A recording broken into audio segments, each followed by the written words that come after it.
安怎要好誒？在台灣被關炮廠。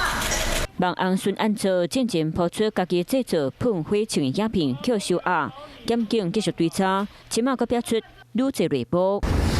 噴火槍的火噴甲真大港，這支影片內底除了手提噴火槍的孫安佐，到點火聖誕的經紀人和林阿蘇油漆，即馬閣標出幕後旗手金主和規劃人員。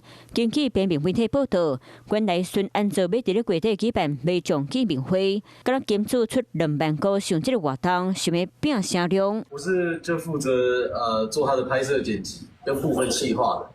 對，最短影的長鏡人就是我。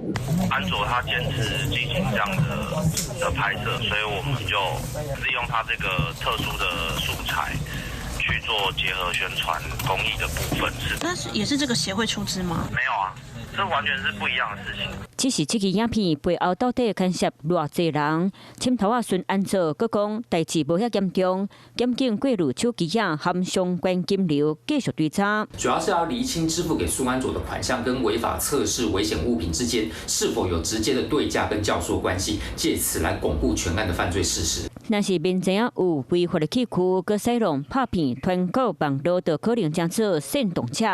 而且當時經紀人處理閣扣超着大麻，孫安佐驗到若是驗到陽性反應，會閣再加上一條罪名。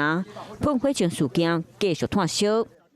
Hello， 我是林仙怡。想要搶先掌握最及時的新聞資訊嗎？趕快訂閱、按讚、開啟小鈴鐺，鎖定華視新聞 YouTube 頻道。